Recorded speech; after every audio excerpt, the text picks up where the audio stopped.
ምስጋና የጌታን ማንነት፣ የጌታን ውለታ፣ የጌታን ቸርነት፣ የጌታን ጥበቃ፣ የጌታን ምሕረት፣ የጌታን ስጦታ፣ የጌታን ፍቅርና የጌታን አባትነት በማሰብ በፊቱ የምናፈሰው የምንወርቀው ጉዳይ ነው። ነገር ግን አሁን ጌታ ኢየሱስ መጥቶ መጸለይ ሲጀምር በቃ ብዙም አይጸልይም። ወደ መቃብር ይሄድና ተነስ ይላል። ለታመሙትን ተነሱ ይላቸዋል። ብዙ ጸሎትን እንትን አላለምና ያንተ ጸሎት መልስ ያለው ጸሎት ነው እና ያንተን ጸሎት አስተምረን። የጌታ ኢየሱስ ክርስቶስ ጸሎት ዛሬ በምድር ላይ ሕዝብ የሚሰቃየው በመከራ በጦርነት በማሆን ነገር የሚለያየው ከእግዚአብሔር ከፈጣሪው ስለተለየ ነው። ከፈጣሪው መለየቱን አያውቅም። ከፈጣሪው የተለየ ሰው ከወንድሙ ጋር አንድ ሊሆን አይችልም። ነገር ግን እግዚአብሔር ከምሕረቱና ከቸርነቱ የተነሳ የተበላሸ ሁሉ የሚስተካከልበትን፣ የጠፋ ሁሉ የሚመለስበትን፣ የተዘጋ ሁሉ የሚከፈትበትን፣ የተገደበ ሁሉ የሚለቀቅበትን፣ የተከለከለ ሁሉ የሚፈቀድበትን፣ የጎደለ ሁሉ የሚሟላበትን፣ የተወሰደ ሁሉ የሚስተካከልበትን፣ የሚመለስበትን፣ የሚተካበትን በክርስቶስ ኢየሱስ መንገድ አዘጋጀ። እግዚአብሔር መልስ ያልሰጠበት ነገር ጥያቄ በምድር ላይ የለም ማለት ነው። ጌታ ኢየሱስ ክርስቶስ ወደ ምድር የመጣው ትልቁና ዋነኛው ነገር የምሕረት መንገድ ለመክፈት ነው። እርሱ ራሱ ምሕረት ሆኖ መጣ። ኢየሱስ ራሱ ምሕረት ሆኖ መጣ። ጌታ ኢየሱስ ክርስቶስ መጣና የጠፋ ሁሉ የሚመለስበትን፣ የታመመ ሁሉ የሚፈወስበትን፣ የተጣላ ሁሉ የሚታረቅበትን፣ የተጠማ ሁሉ የሚረካበትን፣ የወደቀ ሁሉ የሚነሳበትን፣ የታሰረ ሁሉ የሚፈታበትን መንገድ አስተማረ። ጌታ ኢየሱስ ስለ ስብከት አላስተማረም። እንዴት እንደሚያስተምሩ አላስተማረም። ነገር ግን ከሁሉ በላይ ጸሎት ስለሆነ ስለ ጸሎት አስተማረ።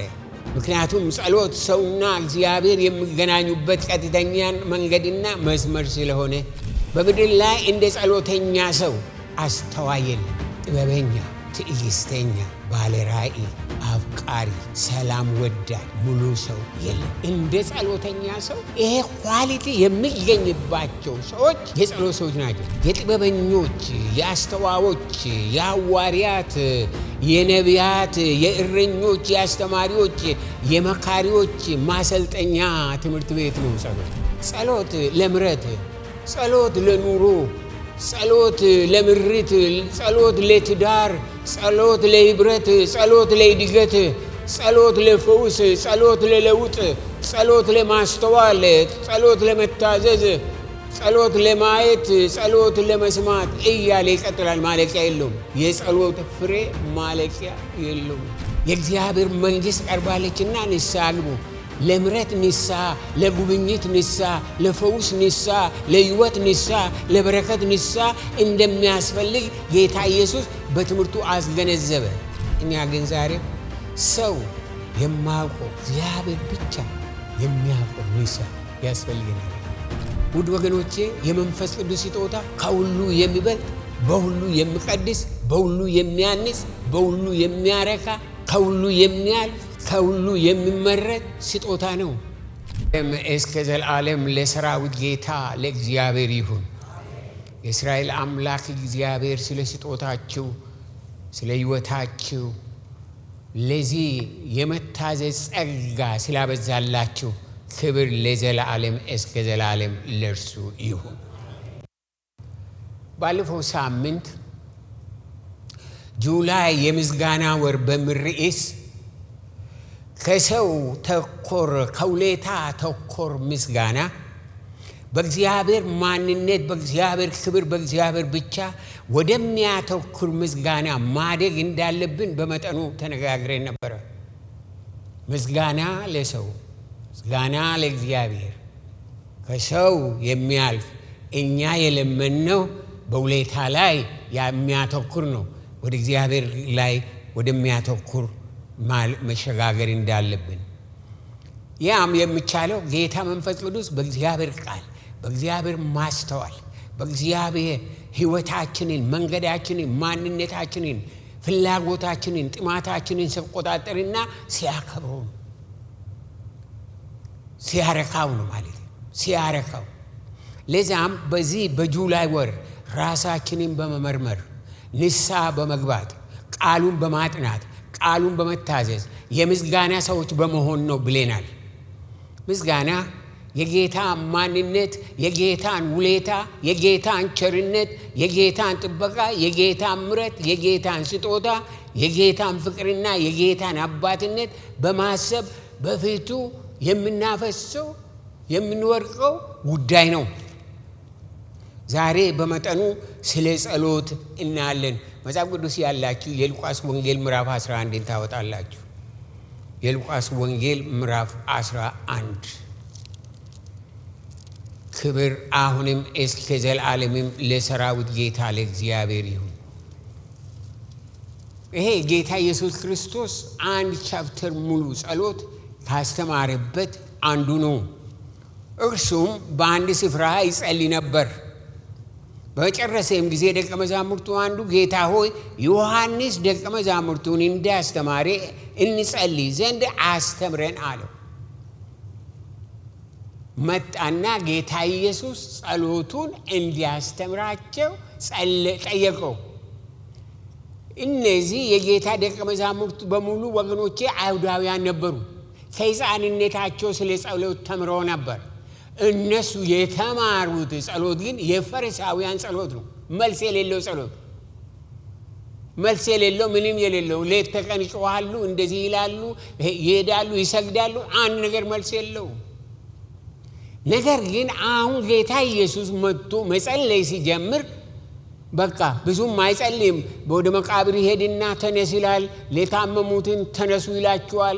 ብዙ ጸሎትም እንትን አላለምና ያንተ ጸሎት መልስ ያለው ጸሎት ነው እና ያንተን ጸሎት አስተምረን ነው። የጌታ ኢየሱስ ክርስቶስ ጸሎት አስተምረን ትጸልዩም ዘንድ እንዲበሉ አለ ጌታ ኢየሱስ። በሰማይ የምትኖር አባታችን ሆይ ስምህ ይቀደስ፣ መንግሥትህ ትምጣ፣ ፈቃድህ በሰማይ እንደሆነች እንዲሁ በምድር ትሁን። የዕለት እንጀራችንን ዕለት ዕለት ስጠን፣ ኃጢአታችንንም ይቅር በለን እኛም ደግሞ የበደሉንን ሁሉ ይቅር ብለናልና፣ ከክፉ አድነን እንጂ ወደ ፈተና አታግባን እያለ ይቀጥላል። ወደ ታችን በምንሄድበት ጊዜ ከእናንተ ማናቸው ወዳጅ ያለው በእኩለ ሌሊትስ ወደ እርሱ ሄዱ፣ ወዳጄ ሆይ 3 እንጀራ አበድረኝ፣ አንድ ወዳጄ ከመንገድ ወደ እኔ መጥቶ የማቀርብለት የለኝምና ይላልኒ። ያም ከውስጥ መልሶ አታደክመኝ፣ አሁን ደጁ ተቆልፈዋል፣ ልጆችም ከኔ ጋር በአልጋ ላይ አሉ፣ ተነስቼ ልሰጥ አልችልም ይላልኒ ይላችኋለሁ። ወዳጅ ስለሆነ ተነስቶ ባይሰጠው እንኳ ስለ ንዝነዛው ተነስቶ የሚፈልገውን ሁሉ ይሰጠዋል። እኔም እላችኋለሁ ለምኑ ይሰጣችሁማል፣ ፈልጉ ታገኙማላችሁ፣ መዝጊያን አንኳኩ ይከፈትላችሁማል። የሚለምን ሁሉ ይቀበላልና የሚፈልግም ያገኛል፣ መዝጊያንም ለሚያንኳኳ ይከፈትለታል። አባት ከሆናችሁ ከእናንተ ከማናቸውም ልጅ እንጀራ ብለምኖ እርሱም ድንጋይ ይሰጠዋልን? አሳስ ደግሞ ብለምኖ በአሳ ፈንታ እባብ ይሰጠዋልን? ወይስ እንቁላል ብለምኖ ጊንጥ ይሰጠዋልን? እንኪያስ እናንተ ክፉዎች ስትሆኑ ለልጆቻችሁ መልካም ስጦታ መስጠት ካወቃችሁ በሰማይ ያለው አባት ለሚለምኑት እንዴት አብልጦ መንፈስ ቅዱስን ይሰጣቸው እያለ ይቀጥላል። ልጆችሽ ከእግዚአብሔር የተማሩ ይሆናሉ፣ የልጆችሽም ሰላም ብዙ ይሆናል ተብሎ እንደተጻፈ የእስራኤል ቅዱስ እግዚአብሔር ዛሬ ጠዋት አንተ ያስተምረን። ክብር ምስጋና ለአንተ ይሁን በጌታ በኢየሱስ ክርስቶስ ሕያውና ዘላለማዊ ስም አሜን። ቁጭ በሉ። እግዚአብሔር ባርካችሁ። የሰራዊት ጌታ እግዚአብሔር ሰውን ሲፈጥር ያላዘጋጀለት ነገር በሰማይ በምድር የለም። ኃጢአት በመካከል ገባና ክስረትን፣ እጦትን፣ መከራን፣ በሽታን፣ ሞትን ፈጠረ። ፍጥረታትን ከፈጣሪው ለየ። ዛሬ በምድር ላይ ሕዝብ የሚሰቃየው በመከራ በጦርነት በማሆን ነገር የሚለያየው ከእግዚአብሔር ከፈጣሪው ስለተለየ ነው። ከፈጣሪው መለየቱን አቅም ከፈጣሪው የተለየ ሰው ከወንድሙ ጋር አንድ ሊሆን አይችልም። ስለዚህ ነው በየቦታው ዘረኝነት፣ እንደዚህ ብሔርተኝነት የተለያየ ነገር የምንሰማው ምክንያቱም they don't know ፈጣሪያቸውን ስለማያውቁ ነገር ግን እግዚአብሔር ከምሕረቱና ከቸርነቱ የተነሳ የተበላሸ ሁሉ የሚስተካከልበትን የጠፋ ሁሉ የሚመለስበትን የተዘጋ ሁሉ የሚከፈትበትን የተገደበ ሁሉ የሚለቀቅበትን የተከለከለ ሁሉ የሚፈቀድበትን የጎደለ ሁሉ የሚሟላበትን የተወሰደ ሁሉ የሚስተካከልበትን የሚመለስበትን የሚተካበትን በክርስቶስ ኢየሱስ መንገድ አዘጋጀ። እግዚአብሔር መልስ ያልሰጠበት ነገር ጥያቄ በምድር ላይ የለም ማለት ነው። ጌታ ኢየሱስ ክርስቶስ ወደ ምድር የመጣው ትልቁና ዋነኛው ነገር የምሕረት መንገድ ለመክፈት ነው። እርሱ ራሱ ምሕረት ሆኖ መጣ። ኢየሱስ ራሱ ምሕረት ሆኖ መጣ። ጌታ ኢየሱስ ክርስቶስ መጣና የጠፋ ሁሉ የሚመለስበትን የታመመ ሁሉ የሚፈወስበትን የተጣላ ሁሉ የሚታረቅበትን የተጠማ ሁሉ የሚረካበትን የወደቀ ሁሉ የሚነሳበትን የታሰረ ሁሉ የሚፈታበትን መንገድ አስተማረ። የፈውስ መንገድ፣ የነጻነት መንገድ ይሄንን አስተማረ። በማቴዎስ ወንጌል ምዕራፍ 9 ቁጥር 35 ላይ ኢየሱስም በምኩራቦቻቸው እያስተማረ የመንግሥቱንም ወንጌል እየሰበከ በሕዝብም ያለውን ደዌና ሕመም ሁሉ እየፈወሰ በከተማዎችና በመንደሮች ሁሉ ይዞር ነበር ይላል። ጌታ ኢየሱስ ክርስቶስ በአገልግሎቱ ዘመን ካስተማራቸው ትምህርቶች መካከል አንዱ ስለ ጸሎት ነው። ለራሱም ጸለየ። ለሐዋርያቱም ከሁሉ በላይ ስለ ጸሎት አስተማረ። ጌታ ኢየሱስ ስለ ስብከት አላስተማረም፣ እንዴት እንደሚያስተምሩ አላስተማረም። ነገር ግን ከሁሉ በላይ ጸሎት ስለሆነ ስለ ጸሎት አስተማረ። ምክንያቱም ጸሎት ሰውና እግዚአብሔር የሚገናኙበት ቀጥተኛ መንገድና መስመር ስለሆነ በምድር ላይ እንደ ጸሎተኛ ሰው አስተዋይ የለም። አስተዋይ፣ ጥበበኛ፣ ትዕግስተኛ፣ ባለ ራእይ፣ አፍቃሪ፣ ሰላም ወዳድ፣ ሙሉ ሰው የለም። እንደ ጸሎተኛ ሰው ይሄ ኳሊቲ የሚገኝባቸው ሰዎች የጸሎት ሰዎች ናቸው። የጸሎት ሰዎች ናቸው። እነሱ ምንድናቸው? አስተዋዮች ናቸው። ጥበበኞች ናቸው። በነገር ውስጥ ሁሉ ውስጥ ዝም ብሎ አይገቡም። ትዕግስተኞች ናቸው። ስለሚሆኑ ይታገሳሉ። ራእይ ያላቸው፣ አፍቃሪ፣ ሰላም ወዳዶች ናቸው። እና እንደነዚህ አይነቶቹ ሰዎች ጸሎትን የለመዱ ጸሎትን የተማሩ ናቸው። እንደ ጸሎት በምድር ላይ ከመንቀሽቀሽ ነፃ የሚያወጣ የለም። ሁላችን በአንድ መንገድ ወይም በሌላ እንንቀሸቀሻለን። በማገባን ውስጥ እንገባለን። ለእኛ መናገር የማይገባንን እንናገራለን። መንቀሽቀሽ እንደ ጸሎተኛ ሰው ከዛ የሚጠበቅ የለም። የጥበበኞች፣ የአስተዋዮች፣ የሐዋርያት፣ የነቢያት፣ የእረኞች፣ የአስተማሪዎች፣ የመካሪዎች ማሰልጠኛ ትምህርት ቤት ነው ጸሎት። በምድር ላይ አንድን ነገር ሰርተው አንድን ፍሬ አፍርተው ከዚህ ዓለም ያለፉ ሰዎች የጸሎት ሰዎች ብቻ ናቸው።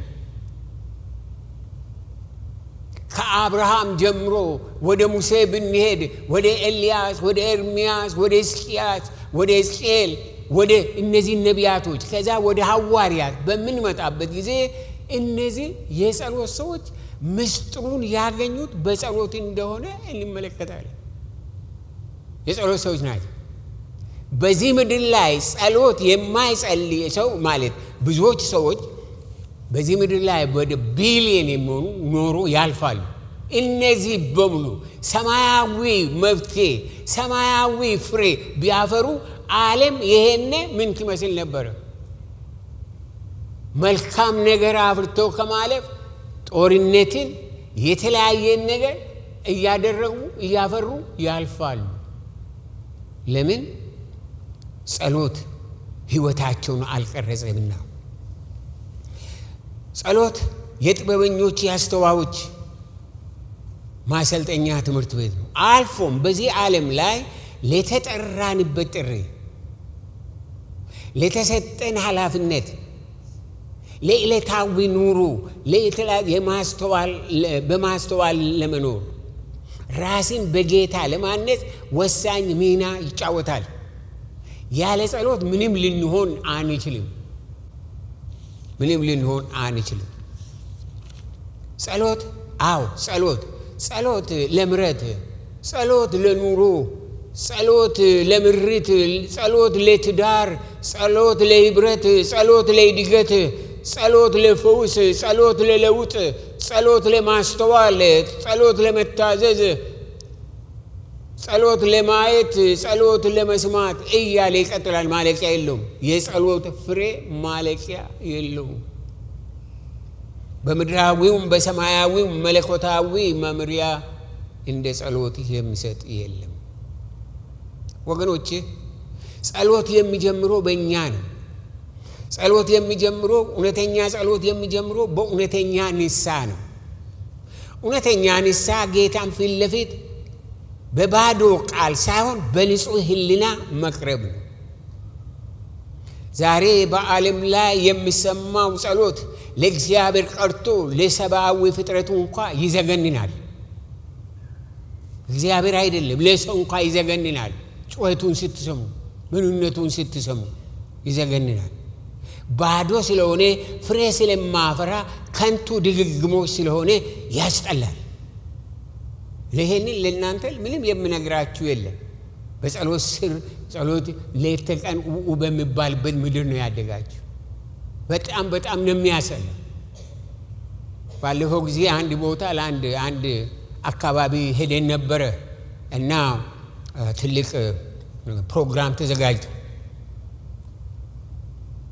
ወገኖቼ ከማታ ከ7 PM እስከ 7 AM ድረስ ጩኸት ልክ በመስኮቴ ላይ በሆቴል መስኮት ላይ በኔ ላይ የሚጮሁ ይመስል ነበር።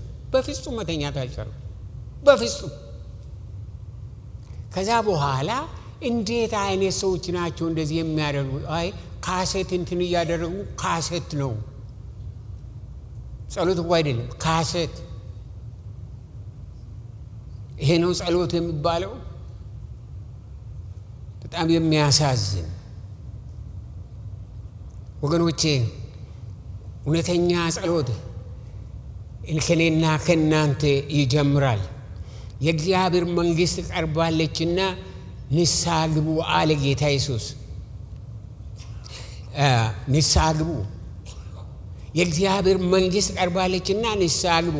ለምሕረት ንስሐ፣ ለጉብኝት ንስሐ፣ ለፈውስ ንስሐ፣ ለሕይወት ንስሐ፣ ለበረከት ንስሐ እንደሚያስፈልግ ጌታ ኢየሱስ በትምህርቱ አስገነዘበ። ከሱ በፊት የነበረው ዮሐንስ መጥምቁ ንስሐ ግቡ አለ። ንስሐ ወደ ጸሎት ሕይወት የምንገባበት መንገድ ነው። እውነተኛ ንስሐ የህሊና ጉዳይ ነው። ሰዎች የሚሰሙት እንደዚህ መልካ እንዲህ ነው የምንለው ጉዳይ አይደለም። በሰውና በእግዚአብሔር መካከል የህሊና ጉዳይ ነው። በእኔና በእግዚአብሔር መካከል ያለው በእኔ ህሊናና በእግዚአብሔር መካከል ያለው ጉዳይ ነው። ንስሐ በዛ እንድንገባ እውነተኛ ንስሐ ሲገባ እውነተኛ ጉብኝት ይሆናል። ነቢዩ ኢሳይያስ ስለዛ ነው የተናገረው። ትንቢተ ኢሳይያስ ምዕራፍ 40 ላይ ንስሐ በሚገባበት ጊዜ የንስሐ ውጤት ደግሞ ምን አይነት እንደሆነ ይናገራል። ከቁጥር 3 ጀምሮ የአዋጅ ነጋሪ ቃል የእግዚአብሔርን መንገድ በምድረ በዳ ጥረጉ። ምን ማለት ነው? ንስሐ ነው። መንገድን መጥረግ። ለአምላካችንም ጎዳና በበረሃ አስተካክሉ። ሸለቆ ሁሉ ከፍ ይላል፣ ተራራውና ኮረብታሙ ሁሉ ዝቅ ይላል። ጠማማውም ይቃናል፣ ስርጓጉጡም ሜዳ ይሆናል። የእግዚአብሔርን ክብር ይገለጣል። እውነተኛ ንስሐ ስንገባ ወገኖቼ በዚህ ቦታ የእግዚአብሔር ክብር ይገለጣል። የእግዚአብሔር ክብር ይገለጣል። ሥጋ ለባሹም ሁሉ የእግዚአብሔር ክብር በሚገለጥበት ጊዜ ምን ይሆናል አለ? ሥጋ ለባሹም ሁሉ በአንድነት የእግዚአብሔርን ክብር ያየዋል። አስደናቂ አይደለ? ዋይ ሰዎች ኢየሱስን በእኛ ውስጥ የማያዩት ምንድን ነው? አምልከን ከዚህ ስንወጣ ለምንድን ነው በእኛ ውስጥ ኢየሱስ የማይታየው? አይዛብ፣ ቀልደኞች፣ ቡዲስት፣ ህንዱ፣ ኢስላም ምናምን ሁሉ ለምንድን ነው ክርስቶስ ኢየሱስን በእኛ ውስጥ የማያዩት? ዋይ በጎዳና የእግዚአብሔርን መንገድ በምድረ በዳ ጥረጉ፣ አምላካችንን ጎዳና በበረሃ አስተካክሉ። ሸለቆ ሁሉ ከፍ ይላል፣ ተራራውና ኮረብታው ሁሉ ዝቅ ይላል። ጠማማው ይቃናል፣ ስዋግጡም ሜዳ ይሆናል። የእግዚአብሔርን ክብር ይገለጣል። የእግዚአብሔር ክብር ከተገለጠ ለእኔና ለእናንተ መልስ መጣ ማለት ነው። ክብር ለዘላለም እስከ ዘላለም፣ ለዘላለም እስከ ዘላለም ለእርሱ ይሁን። ሥጋ ለባሹም ሁሉ በአንድነት ያየዋል፣ የእግዚአብሔር አፍ ይህንን ተናግሯልና እያለ ይቀጥላል። እኛ ግን ዛሬ ሰው የማያውቀው እግዚአብሔር ብቻ የሚያውቀው ንስሐ ያስፈልገናል። ሰው የሚያየው አይደለም፣ እግዚአብሔር ብቻ የሚያየው። የዘላለም ዘላለም እግዚአብሔር በእያንዳንዳችን ሕይወት እሳቱን እንዲያቀጣጥል፣ ራእዩን እንዲጨምር፣ ክብሩን እንዲገልጥ፣ ስሙን እንዲያከብር በእውነተኛ ንስሐ መቅረብ አለብን። ጌታ እያለን ያለው እኛ በንስሐ በጸሎት ስንንበረከክ ዓለም ይንበረከካል። እኛ ስንለወጥ ዓለም ይለወጣል። እኛ ስንሸነፍ ዓለም ይሸነፋል። እኛ ስናመልክ ዓለም ያመልካል። እኛ ስንነካ ዓለም ይነካል። ነገሩ እኛ ጋር ነው። አደራው የተሰጠው ለእኛ ነው። ለእኛ ሁሉ ከእኛ ይጀምራል። ሁሉ ከኔና ከእናንተ ይጀምራል። ጌታ ኢየሱስ ክርስቶስ በሉቃስ ወንጌል ያነበብነው ከቁጥር 11 ምዕራፍ 11 ስለ ጸሎት ሲያስተምር በተለይ በቁጥር 9 እና 10 ላይ ለምኑ ይሰጣችሁማል፣ ፈልጉ ታገኙማላችሁ፣ አንኳኩ ይከፈትላችሁማል ይልና ምክንያቱም በሚገልጥበት ጊዜ በቁጥር 10 ላይ የሚለምን ሁሉ ይቀበላል፣ የሚፈልግም ያገኛል፣ በር ለሚያንኳኳ ይከፈትለታል አለ። ይህ ጌታ የተናገረው የእውነት ሁሉ እውነት ነው። ለሚለምን ይሰጣል፣ የሚፈልግ ያገኛል፣ ለሚያንኳኳ ይከፈትለታል። ነገር ግን የሚቀርብበት መንፈስና ያለበት ሁኔታ ይወስነዋል። መጸለይ አይደለም በምን ሁኔታ መቅረቤ አይደለም በምን ሁኔታ እንደቀረብ ነው የሚመለከተው ማተር የሚያደርገው። ይህ የጌታ ቃል ነው። ከሁሉ አስቀድሞ ልመናችን ስለምን መሆን ይገባዋል? በማቴዎስ ወንጌል ምዕራፍ 6 ቁጥር 33 ላይ አስቀድማችሁ የእግዚአብሔር መንግሥት ጽድቁን ፈልጉ አለ። ከዛ በኋላ ሁሉም ይጨመርላችኋል አለ። አስቀድማችሁ የእግዚአብሔር መንግሥት ስንጸልይ፣ ስንፈልግ፣ ስናንኳኳ ማወቅ ያለብን ነገር አለ። እንደ እግዚአብሔር ቃል ከእግዚአብሔር ትክክለኛ መልስ ለማግኘት ከሁሉ ነገር ጌታን ማስቀደም አለብን። እግዚአብሔር እንዲቀድም ጸሎታችን፣ ጥማታችን፣ ጩኸታችን ስለ ጌታ ሙላት፣ ስለ መንፈስ ቅዱስ ጉብኝት፣ ስለ ዘላለማዊ ሕይወት መኖር ይሆንበታል። ያ ካለ ለጠየቅነው ላልጠየቅነው ሁሉ መልስ አለ። ሙላት አለ፣ በረከት አለ፣ ሰላም አለ፣ እርካታ አለ።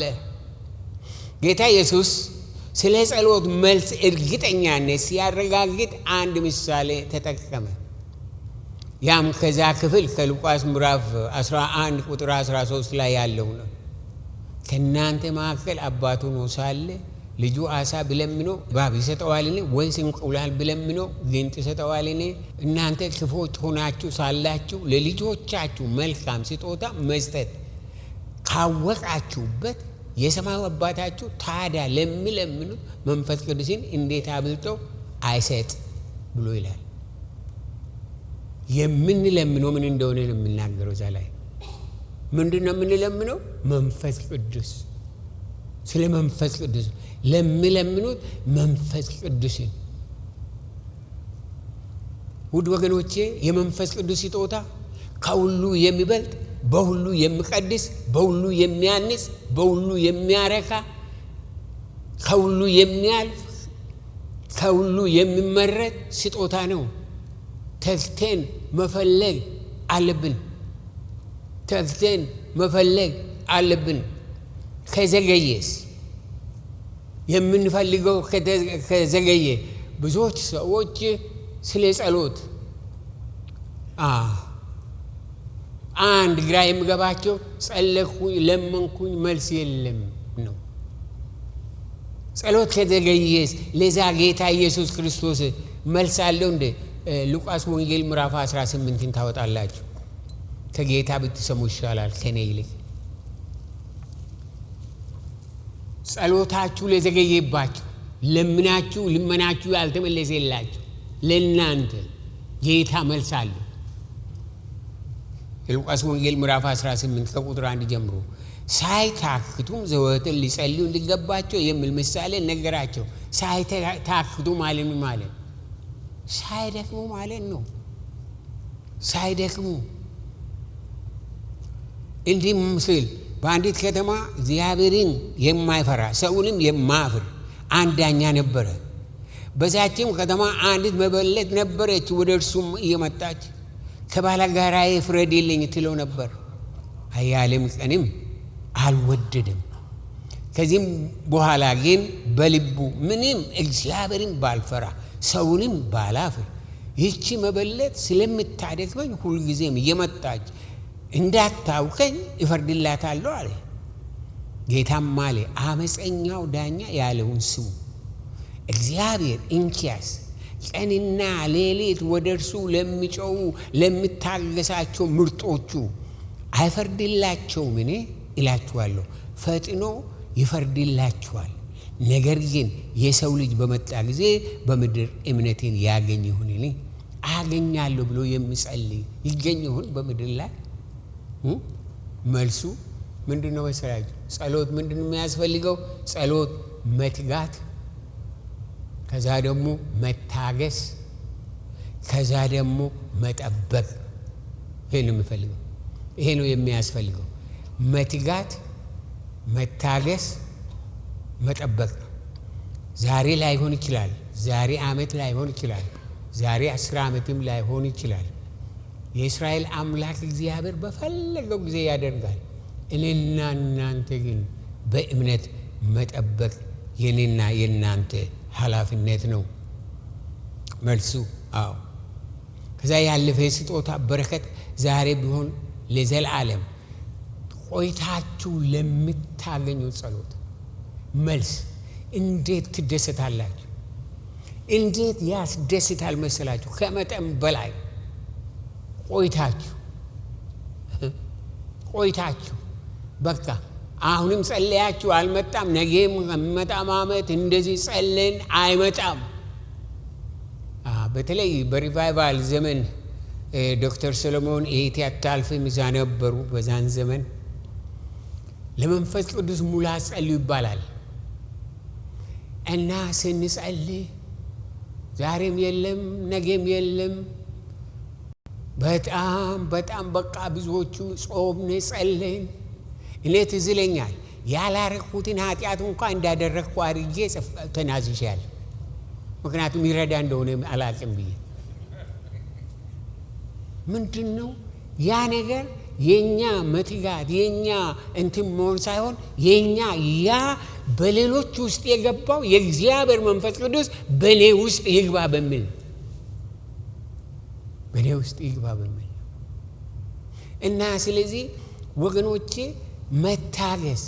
መታገስ መታገስ ፈልገን አታ ስለዚህ ግቢ ሲታስቡ 4 ዓመት ነው የጸለየነው 4 ዓመት ስንት አድካሚ ነገር ነበር የምንሰማው ተስፋ የሚያስቆርጥ ነበር የእስራኤል ቅዱስ እግዚአብሔር ግን ያን ሁሉ አልፎ በመጨረሻ ላይ መልስ ሰጠን መልሱ ደስ አይልም እንደ መልኩሱ በህይወታችሁ የጸለያችሁ ያላችሁት ነገር አለ የጠየቃችሁ ያላችሁት ነገር አለ በህይወታችሁ አትታክቱ እግዚአብሔር አሁንም በመንገድ ላይ ነው ወይም ጊዜው አልደረሰም ወይም እግዚአብሔር ወዳው አሳልፎ ቢሰጣችሁ እንደው በቃ ወዳው እናደርጋለን ስለዚህ እግዚአብሔር የሚዘገይበት ምክንያት አለው ለኔ ለመጠንቀቅ ለናንተ ለመጠንቀቅ ምክንያት አለው ጸሎቴ ለምን ዘገየ ብላችሁ እግዚአብሔርን አትጠይቁ እግዚአብሔር አዋቂ ነው ከሁሉ በላይ አዋቂ ነው የምንፈወሰውና ለፈውስ የምንሆነው ጌታ ልባችንን በመንፈስ ቅዱስ እሳት ያቀጣጥልና የዓለም ሁኔታ ከእግዚአብሔር አንፃር ሲገባን ነው የጸሎት ሁኔታ ከእግዚአብሔር አንፃር ሲገባን ነው አምጣ እንደሱ አይደለም ጸሎት ነው ራሳችንን መመርመር በእግዚአብሔር ፊት መቆየት የህሊና ንጽህና ያስፈልጋል ወገኖቼ ማንንም በሰማይ በምድር በጥናት በምርምር በግምት በጸሎት ጌታ መንፈስ ቅዱስ የሚሰጠውን ህይወት ማስተዋል ፍቅር ሰላም እርካታ ያለ መንፈስ ቅዱስ ሙላት ሊደርስበት አይችልም ለምጠይቁት እንዴት መንፈስ ቅዱስን አይሰጣቸውም ማለት እንዴት አይሰጥም መንፈስ ቅዱስ የክብር መንፈስ የጸጋ መንፈስ የኃይል መንፈስ ሌላ ነገር በምድር ላይ ያ እሱ በሚነካን ጊዜ ወገኖቼ በምድር ላይ ሌላ ያለሱ ሰላም እንደማያስፈልግ እንደዛ ነው የሚሰማኝ በህይወቴ እንደዛ ነው ተሰማኝ ከዚህ የበለጠ ምን አለ በምድር ላይ እግዚአብሔርን የሚጠይቀው ከእግዚአብሔር ሰላም የሚል ነው እና የእስራኤል አምላክ እግዚአብሔር ይርዳን ስለሆነም ጌታ ኢየሱስ ክርስቶስ ማዕከላዊ ያደረገ ህይወት አገልግሎት ምስክርነት አምልኮ ምስጋና ጉባኤ እንኖርን የመንፈስ ቅዱስ እሳት ያስፈልገናል ምስጋና እግዚአብሔርን ማዕከላዊ ያደረገ ሆነ አልሆነ አገኘው አላገኘው ሰማው አልሰማው እግዚአብሔር አዋቂ ነብዬ ከዛ አልፈ እግዚአብሔርን የማመሰግንበት እዛ ጸጋ የሚያበቃ ጌታ መንፈስ ቅዱስ ነው ጌታ መንፈስ ቅዱስ ነው ይቺ ቤተ ክርስቲያን የእግዚአብሔር ቤተ ክርስቲያን እንድትባል ይህ ጉባኤ የእግዚአብሔር ጉባኤ እንዲባል ከታሪክ ያለፈ በዓለ 50 ጉብኝት ያስፈልገናል በዚህ ቦታ ላይ እኔም ለራሴ የምጸልየው ለእናንተም የምጸልይላችሁ አንድ ነገር እነዛ የጌታ ሐዋርያት ያን ቀን እሁድ ጠዋት በ9 o'clock የተለማመዱት እሳት በእያንዳንዳችን ህይወት ላይ ገብቶ እያንዳንዳችን ሞልቶ የምንናገረው የምንጸልየውን የምናገለግለው የምንሄድበት መንገድ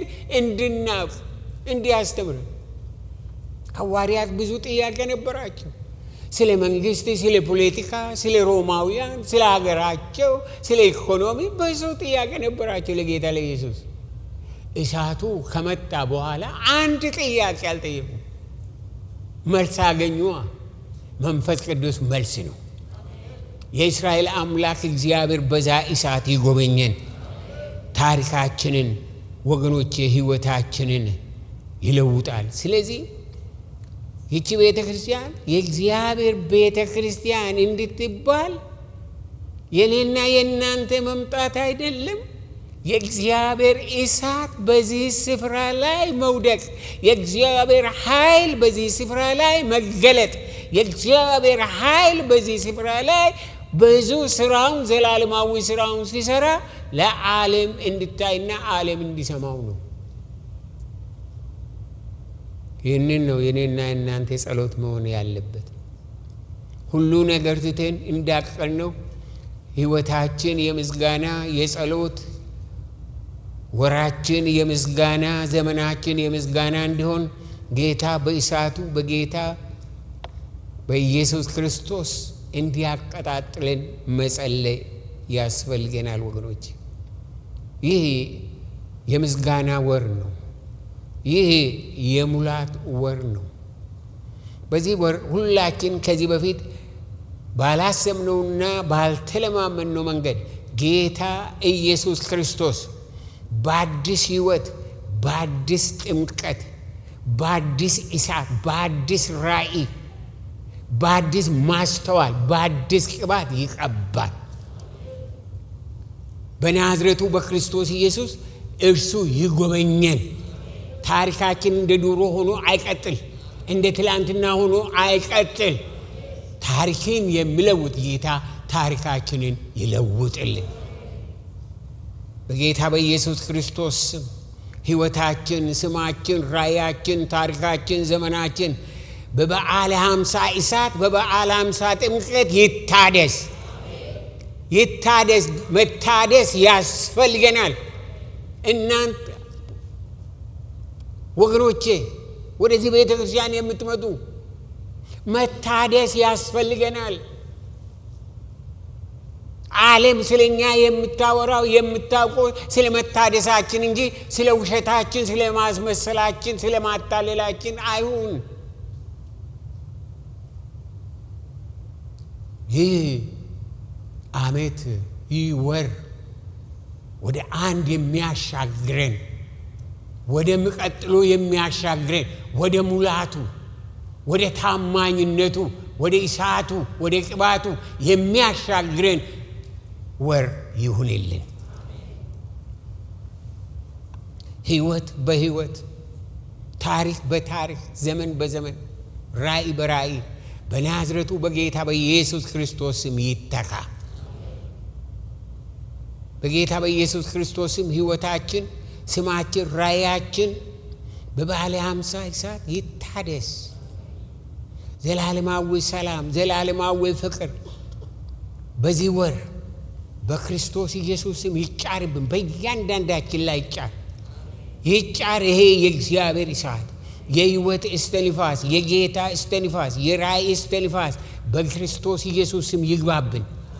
አሜን። ይግባብን። በዛን ጊዜ ዝምታችን ያከትማል። ለምድር ጨው፣ ለዓለም ብርሃን እንሆናለን። ያስከውን ድረስ ግን አልጨዎች ነን።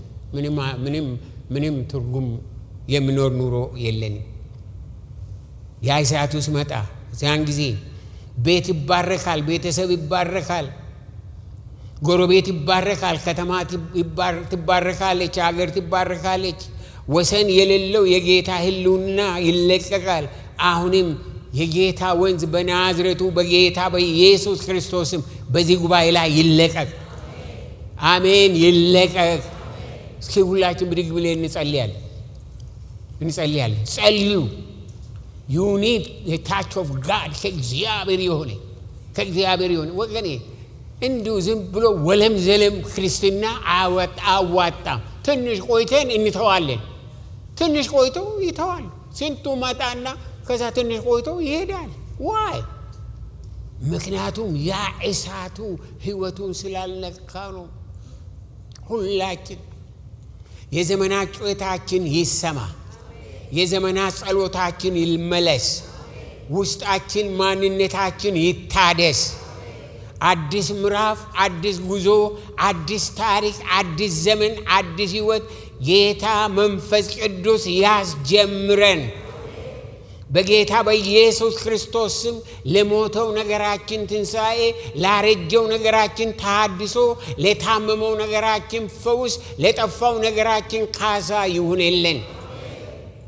ጌታ መንፈስ ቅዱስ አንተ የዘላለም መንፈስ፣ የዘላለም ኃይል፣ የዘላለም ጌታ፣ የዘላለም ሕይወት፣ የዘላለም ብርሃን፣ የዘላለም ማስተዋል በእኛ ላይ በክርስቶስ ኢየሱስ ስም ይለቀቅ። ወደ ሌላ ራእይ፣ ወደ ሌላ ማስተዋል፣ ወደ ሌላ ህይወት፣ ወደ ሌላ ቅባት፣ ወደ ሌላ አገልግሎት በናዝሬቱ በክርስቶስ ኢየሱስም አስገባን። በትዕግስት በትጋት በማስተዋል እንድንጸልይ ታሪካችን የትላንትና እንዳይሆን፣ ታሪካችን ያለፈው ታሪክ እንዳይሆን፣ ታሪካችን ልዩ፣ ታሪካችን የታደሰ ታሪክ፣ የዘላለም ታሪክ፣ አንተ የምትከበርበት ታሪክ እንዲሆን በናዝሬቱ በጌታ በኢየሱስ ክርስቶስ ሕይወታችን ይነካ። አንተ የዘላለም መገለጥ፣ አንተ የዘላለም ክብር፣ አንተ የዘላለም ብርሃን፣ አንተ የዘላለም አዳኝ፣ አንተ የዘላለም ፈዋሽ፣ የዘላለም መንገድ፣ አንተ የዘላለም ሕይወት፣ የዘላለም እውነት ዛሬ በሕይወታችን፣ በማዕከላችን፣ በጸሎታችን፣ በምስጋናችን በክርስቶስ ኢየሱስም ተገለጥ። ከዚህ ቤት ሳይነካ የሚወጣ ሰው አይኑር። ሕይወቱ ሳይነካ፣ ጸሎቱ ሳይመለስ፣ ድምፅ ሳይሰማው ከዚህ ቤት የሚወጣ አይኑር። እግዚአብሔር ሆይ ታደርጋለህ። ጌታ ሆይ ታደርጋለህ። ክብር ለዘላለም እስከ ዘላለም ላንተ ይሁን። እግዚአብሔር ሆይ እጅግ አድርገን እናመሰግናለን። ሁላችሁ እጆቻችሁን አንሱና ዛሬ ጌታ አትለፈኝ በሉ። ከውስጣችሁ ጸልዩ ወገኖች፣ ከውስጣችሁ ጌታዬ አትለፈኝ። የጠየቅኩህን ታውቃለህ፣ የለመንኩህን ታውቃለህ፣ የምፈልገውን ታውቃለህ፣ የዘመኔን ሁኔታ ታውቃለህ፣ መንገዴን ታውቃለህ፣ አትለፈኝ በቃ ብላችሁ ጌታን ጠይቁ። ጌታን ጠይቁ ስለ ሁሉ ነገር። ለሰው አይደለም ለእግዚአብሔር ነው የምትናገሩት። ለእግዚአብሔር ተናገሩ።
እነሆ ሕይወታችንን፣ እነሆ ማንነታችንን፣ እነሆ ያለንን ሁሉ ላንተ አሳልፈን ሰጠን። ታሪካችን የተለወጠ፣ አካሄዳችን የተለወጠ፣ አስተሳሰባችን የተለወጠ ጌታ እግዚአብሔር ሆይ ይህ ዘመን ይህ ወር ልዩ ራእይ የምናይበት፣ ልዩ ሐሳብ የሚገባብን፣ ሰማያዊ ቅድስና የሚወርሰን ወር እንዲሆን በናዝሬቱ በክርስቶስ ኢየሱስ ስም ጸለይን። ይህን ጉባኤ አንተ አስበው። ይህ ጉባኤ ጌታ እግዚአብሔር ሆይ ተራ ጉባኤ አይደለም። ለተለያየ ለሶሻል ኬዝ የተገናኘ አይደለም። አንተን ፍለጋ ነው የመጣው። አንተ ተገኝለት። በእሳቲ፣ በመንፈሲ፣ በምረቲ፣ በቸርነቲ፣ በፈውሲ ተገኝለት። በዚህ ቦታ ያልተነካ የማይነካ ሰው አይኑር።